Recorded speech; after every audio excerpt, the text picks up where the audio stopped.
Assalamualaikum warahmatullahi wabarakatuh. Selamat malam dan selamat berjumpa kembali dengan saya Admin Jawa Buana. Kali ini saya akan membahas sejarah lahirnya Kabupaten Bangkalan. Sudah tahu belum, Kabupaten Bangkalan itu masih termasuk di wilayah Jawa Timur. Oke, biar tidak membuang waktu, mari kita simak sama-sama.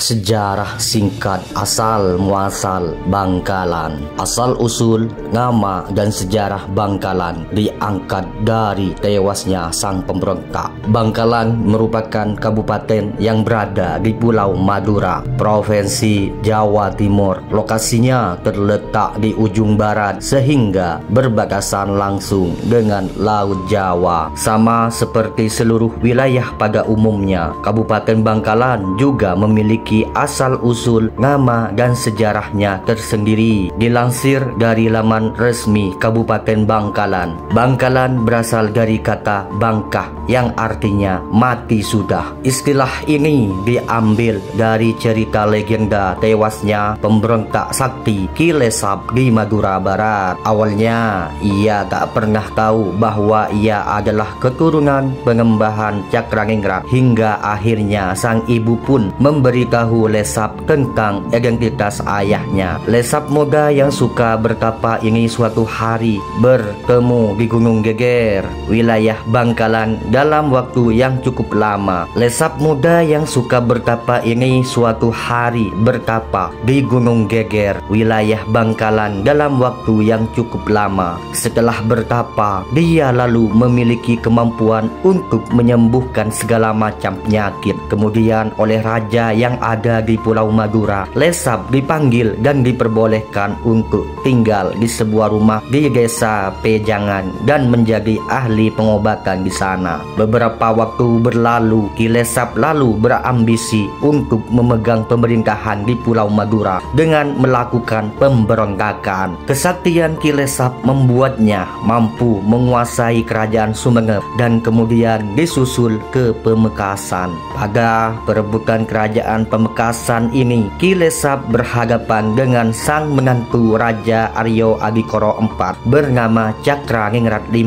Meskipun Ki Lesap sempat mendominasi dan sukses menyebar teror sehingga membuat pasukan Cakraningrat V mundur, Ki Lesap berhasil dikalahkan oleh pasukan Cakraningrat IV yang memanfaatkan kelemahan magis yang dimiliki Ki Lesap. Ketika Ki Lesap kalah, inilah yang kemudian wilayah Madura yang berada di barat ini disebut dengan Bangkalan, yang artinya sudah mati. Sejarah dari Bangkalan sendiri bukan berasal dari legenda di atas, melainkan dimulai dari perkembangan Islam di daerah itu pada masa pemerintahan Pengembahan Pragango yang bergelar Lemah Duwur. Pengembahan Pragango diangkat sebagai raja tahun 1531 setelah ayahnya Raja Pragalba wafat. Jauh sebelum pengangkatan itu, Pragango sempat bermimpi didatangi orang yang menganjurkan diri memeluk agama Islam. Mimpi ini diceritakan kepada ayahnya yang kemudian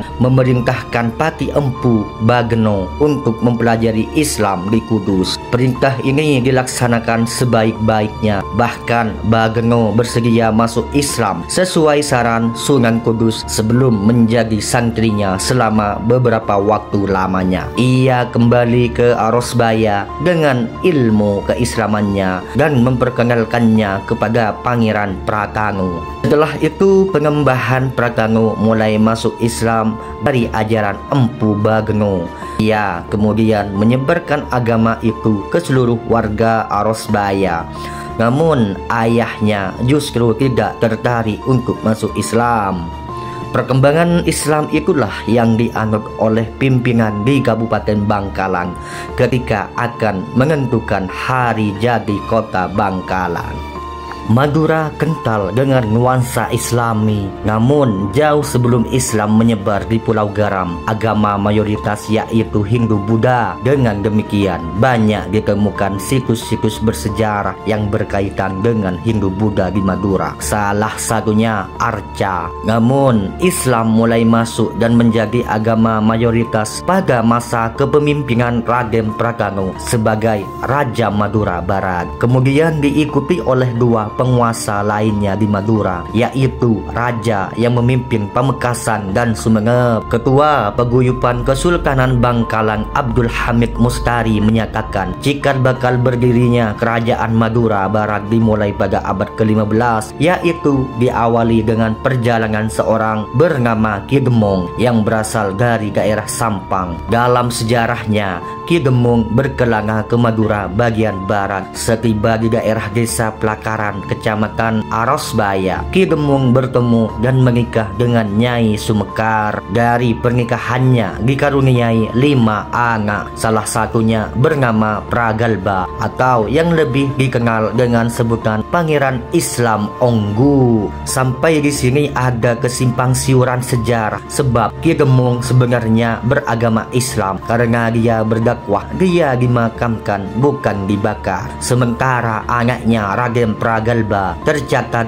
berkeyakinan Hindu imbuhnya. Raden Pragalba memeluk Islam saat menjelang kematiannya. Saat itu dia dituntun mengucapkan 2 kalimat syahadat oleh putranya yang bernama Raden Prakango. Namun ayahandanya Raden Prakalba saat itu tidak mengucapkannya, tetapi hanya menganggukkan kepala. Karena itu Raden Pragalba dikenal dengan istilah sebutan Pangeran Islam Onggu atau mengangguk. Setelah wafat, Pangeran Prakango melanjutkan kepemimpinannya sebagai Raja Madura Barat pertama dengan gelar Pengembahan Lemah Duwur. Pangeran Prakango memeluk Islam melalui patihnya yang bernama Empu Pageno. Semasa Pangeran Pragalba masih hidup, Raden Prakango bermimpi didatangi Maulana Maghribi yang tidak lain Kanjeng Sunan Kudus. Dalam mimpinya, Pangeran Prakango diminta untuk memeluk Islam. Kemudian Raden Prakango menyampaikan mimpinya itu kepada ayahandanya. Karena itu diutuslah salah satu patihnya Empu Pageno untuk menemui Maulana Maghribi guna belajar tentang Islam. Kalau menurut catatan, Empu Pageno belajar Islam selama 6 bulan imbuhnya. Setelah kembali, Pageno mulai mengenalkan dan menuntun ke Raden Prakango untuk mengucapkan 2 kalimat syahadat. Hal itu menjadi cikal bakal masuknya agama Islam ke Madura. Sejak saat itulah